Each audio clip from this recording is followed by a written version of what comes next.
16 सोमवार व्रत कथा। मृत्युलोक में भ्रमण करने की इच्छा करके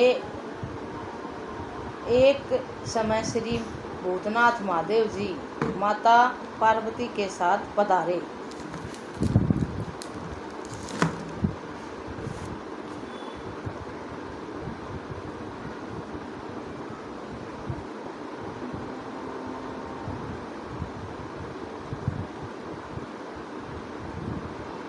वहाँ वे भ्रमण करते करते विदर्भ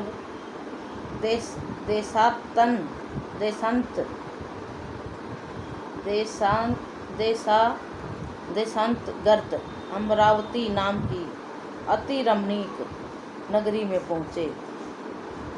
अमरावती नगरी स्वर्ग के सदृश सब प्रकार के सुखों से परिपूर्ण थी। उसमें वहाँ के महाराज का बनाया हुआ अति रमणीक शिवजी का मंदिर बना था। उसमें कैलाशपति अपनी धर्मपत्नी के साथ निवास करने लगे। एक समय माता पार्वती अपने प्राणपति को प्रसन्न देख मनोविनोद करने की इच्छा करके ऐसे प्रश्न करने लगी, हे महाराज, आज तो हम तुम दोनों चौसर खेलें। शिवजी ने प्राण प्रिया की बात को मान लिया और चौसर खेलने लगे। उस समय इस स्थान पर मंदिर का पुजारी ब्राह्मण मंदिर में पूजा करने को आया। माता जी ने पुजारी से प्रश्न किया कि पुजारी जी बताओ कि इस बाजी में किसकी जीत होगी। पुजारी बिना विचारे शीघ्र ही बोल उठा कि महादेव जी की होगी। थोड़ी देर में बाजी समाप्त हो गई और पार्वती जी विजय हुई। तो पार्वती जी ने पुजारी को झूठ बोलने के अपराध के कारण कोढ़ी होने का श्राप दिया। कुछ समय में पुजारी के शरीर में कोढ़ पैदा हो गया। पुजारी अनेक प्रकार से दुखी रहने लगा। इस तरह के कष्ट पाते पाते जब बहुत दिन हो गए तो देवलोक की अप्सराएं शिव जी की पूजा करने उसी मंदिर में आई और पुजारी के कोढ़ के कष्ट को देख बड़े दया भाव से उससे रोगी होने का कारण पूछने लगी। पुजारी ने निसंकोच वे सब बात उनसे कह दी। तब वे अप्सराएं बोली, हे पुजारी, अब वे सब बात उनसे, अब तुम अधिक दुखी मत होना। भगवान शिव जी तुम्हारे कष्ट को दूर कर देंगे। तुम सब व्रतों में श्रेष्ठ जो षोडश यानी 16 सोमवार का व्रत है उसको भक्ति के साथ करो। तब पुजारी अप्सराओं के हाथ जोड़कर विनम्र भाव से षोडश सोमवार की व्रत विधि पूछने लगा। अप्सराएं बोली कि जिस दिन सोमवार हो उस दिन भक्ति के साथ व्रत करें, स्वस्थ वस्त्र पहने, आधा सेर अच्छे बिने स्वच्छ गेहूँ का आटा लें, उसके 3 अंग बनावें और घी गुड़ नैवेद्य पुंगी फल बेलपत्र जनेऊ जोड़ा चंदन अक्षत पुष्पादि के द्वारा प्रदोष काल में भगवान का विधि से पूजन करें। तत्पश्चात अंगाओं में से एक शिवजी को अर्पण करें, बाकी 2 शिवजी की प्रसादी समझकर उपस्थित जनों में बांट दें और आप भी प्रसाद पावें। इस विधि से 16 सोमवार व्रत करें। तत्पश्चात 17वें सोमवार के दिन पाव से पवित्र गेहूं के आटे की बाटी बनावें, उसमें तदनुसार घी और गुड़ मिलाकर चूरमा बनावें और शिवजी का भोग लगाकर उपस्थित भक्तों में बांटें। पीछे आप सकुटुंब प्रसाद लेवें तो भगवान की कृपा से उनके मनोरथ पूर्ण हो जाएं। ऐसा कहकर अप्सराएं स्वर्ग को गई। ब्राह्मण ने यथाविधि 16 सोमवार व्रत किया। भगवान शिव जी की कृपा से रोग मुक्त होकर आनंद से रहने लगा। कुछ दिन बाद जब फिर शिव जी और पार्वती उस मंदिर में पधारे तब पुजारी को निरोग देख पार्वती ने पूछा। पार्वती ने पुजारी से रोग मुक्ति का कारण पूछा तो पुजारी ने 16 सोमवार व्रत कथा कह सुनाई।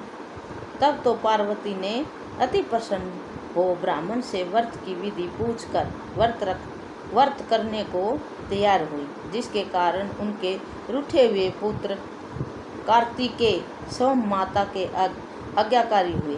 कार्तिकेय को अपने ये विचार परिवर्तन का रहस्य जानने की इच्छा हुई और माता से बोले, हे माता जी, आपने ऐसा कौन सा उपाय किया जिससे मेरा मन आपकी ओर आकर्षित हुआ। तब पार्वती जी ने वही 16 सोमवार व्रत कथा उनको कह सुनाई। तब वे बोले कि इस व्रत को मैं भी करूँगा, क्योंकि मेरा प्रिय मित्र ब्राह्मण बहुत दुखी दिन से प्रदेश गया है, हमें उससे मिलने की बहुत इच्छा है। तब कार्तिकेय जी ने इस व्रत को किया और उसका प्रिय मिल गया। मित्र ने इस आकस्मिक मिलने का भेद कार्तिकेय जी से पूछा तो वे बोले, हे मित्र, हमने तुम्हारे मिलने की इच्छा 16 सोमवार का व्रत किया था। अब तो ब्राह्मण मित्र को भी अपने सुविवाह की बड़ी इच्छा हुई। कार्तिकेय जी से व्रत की विधि पूछी और यथाविधि व्रत किया। व्रत के प्रभाव से जब वह किसी कार्यवश विदेश गया तो वहाँ के राजा की लड़की का स्वयंवर था। राजा ने प्रण किया था कि जिस राजकुमार के गले में सब प्रकार का श्रृंगारित हथिनी माला डालेगी, मैं उसी के साथ अपनी प्यारी पुत्री का विवाह कर दूंगा। शिवजी की कृपा से ब्राह्मण भी स्वयंवर देखने की इच्छा से राज्यसभा में एक ओर बैठ गया। नियत समय पर हथिनी आई और उसने जयमाला उस ब्राह्मण के गले में डाल दी। राजा की प्रतिज्ञा के अनुसार बड़ी धूमधाम से कन्या का विवाह उस विप्र के साथ कर दिया और विप्र को बहुत सा धन और सम्मान देकर संतुष्ट किया। विप्र सुंदर राजकन्या पाकर सुख से जीवन व्यतीत करने लगा। एक दिन राजकन्या ने अपने पति से प्रश्न किया, हे प्राणनाथ, आपने ऐसा कौन सा भारी पुण्य किया जिसके प्रभाव से हथिनी ने सब राजकुमारों को छोड़कर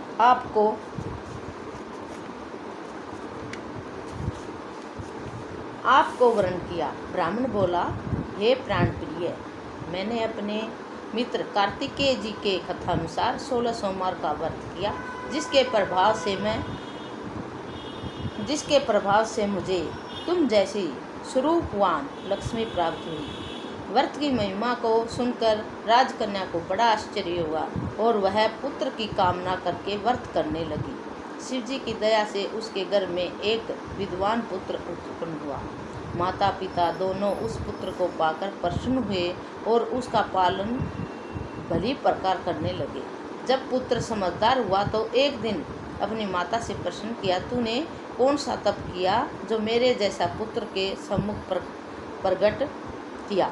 पुत्र ने ऐसे सरल व्रत को और तरह के मनोरथों को पूर्ण करने वाला सुना तो वह भी उस व्रत का राज्याधिकार पाने की इच्छा करने लगा और राज्याधिकार पाने की इच्छा से करने लगा और हर सोमवार को यथाविधि व्रत करने लगा। उसी समय एक देश के वृद्ध राजा के देवलोक जाने पर यही ब्राह्मण बालक गद्दी पर बैठाया गया, क्योंकि दिवंगत भूप के कोई पुत्र नहीं था। राज्य का अधिकारी होकर भी वह ब्राह्मण पुत्र अपने 16 सोमवार व्रत को करता रहा। जब 17वां सोमवार आया तो विप्र पुत्र ने अपनी प्रियतमा से सब पूजन सामग्री लेकर शिवालय में चलने के लिए कहा, परंतु राजकन्या ने दास दासियों द्वारा सब सामग्रियां शिवालय भिजवा दी और आप नहीं गई। जब राजा ने शिवजी का पूजन समाप्त किया तब एक आकाशवाणी हुई, हे राजन, अपनी इस रानी को राजमहल से निकाल दो, नहीं तो वह तुम्हारा सर्वनाश कर देगी। वाणी को सुनकर राजा तत्काल ही मंत्रणा गृह में आकर अपने सभासदों को बुलाकर पूछने लगा कि हे मंत्रियों, मुझे आज शिवजी की वाणी हुई है कि राजा तुम अपनी इस रानी को निकाल दे, नहीं तो ये तेरा सर्वनाश कर देगी। मंत्री आदि सब बड़े विस्मय और दुख में डूब गए, क्योंकि जिस कन्या के कारण राज मिला है, राजा उसी को निकालने का जाल रचता है। यह कैसे हो जा सकेगा। अंत में राजा ने उसे अपने यहाँ से निकाल दिया। रानी भाग्य को कोसती नगर के बाहर आई।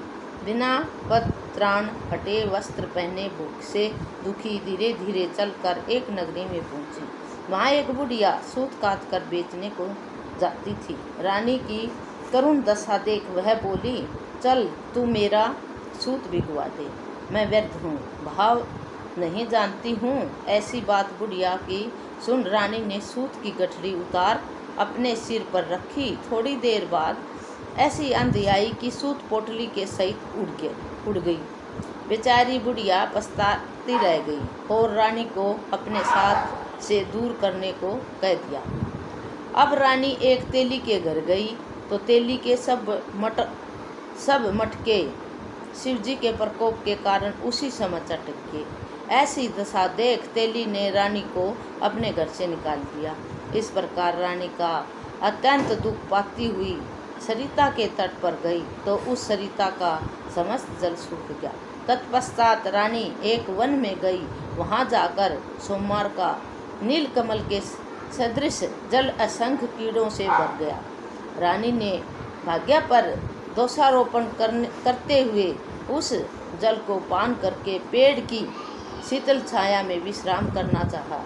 वह रानी जिस पेड़ के शीतल छाया में विश्राम करना चाहा वह पेड़ के नीचे जाती उस पेड़ के पत्ते तत्काल ही गिरते गए। अपने वन सरोवर की जल की ऐसी दशा देखकर उस वन के ग्वालों को अपनी गौओं को चारा और पानी न मिलता देख बड़े दुख भाव से सब कथा अपने गुसाई जी से, जो उस जंगल में स्थित मंदिर में पुजारी थे, कही। ग्वाले रानी को लेकर गोसाई के पास गए। रानी की मुख कांति और शरीर शोभा देख गोसाई जान गए यह अवश्य ही विधि और गति की मारी कोई कुलीन अबला है। ऐसा सोच पुजारी जी ने रानी के प्रति कहा कि मैं तुमको पुत्री के समान रखूंगा, मेरे आश्रम में ही रहो, मैं तुमको किसी प्रकार का कष्ट नहीं होने दूंगा।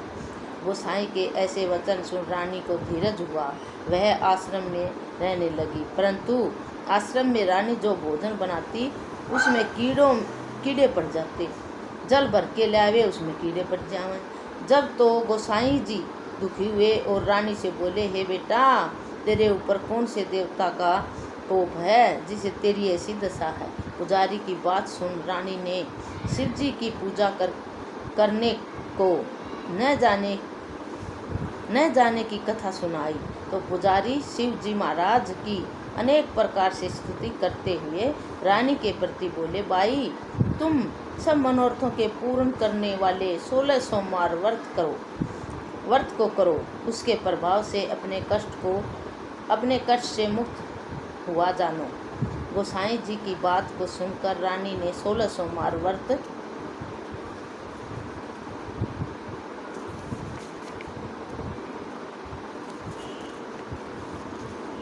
विधिवत संपन्न किया और 17वें सोमवार के पूजन के प्रभाव से राजा के हृदय में विचार उत्पन्न हुआ कि रानी को गए बहुत समय व्यतीत हो गया, न जाने कहाँ कहाँ भटकती होगी, ढूंढना चाहिए।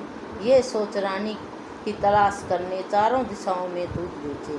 वे तलाश करते हुए पुजारी के आश्रम में रानी को पाकर पुजारी से रानी को मांगने लगे, परंतु पुजारी से प्रार्थना करने लगे कि महाराज, जो बाई जी आपके आश्रम में रहती है वह मेरी पत्नी है। शिव जी के कोप से मैंने इसको त्याग दिया था। अब इससे शिव पर कोप शांत हो गया, इसलिए मैं इसे लेना आया हूँ। आप इसे मेरे साथ चलने की आज्ञा दें। गोसाई जी की आज्ञा पाकर रानी राजा के साथ महल में आई।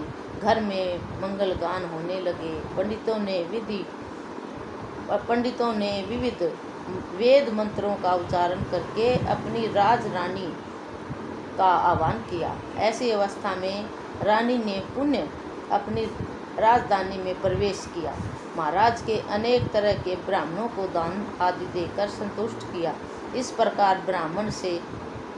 प्रकार से राजा शिव शिव जी की कृपा का पात्र और शिव जी की कृपा का पात्र हो, राजधानी में रानी के साथ अनेक तरह से सुखों को भोग करते हुए आनंद से जीवन व्यतीत करने लगा। ऐसे ही जो मनुष्य भक्ति से 16 सोमवार का व्रत करने लग इत्यादि करता है, वह इस लोक के सभी सुखों को भोग कर शिवपुरी को प्राप्त होता है। यह व्रत सब मनोरथों को पूर्ण करने वाला है। इति 16 सोमवार व्रत कथा संपूर्ण। जय शिव शंकर भगवान की जय। उमा महेश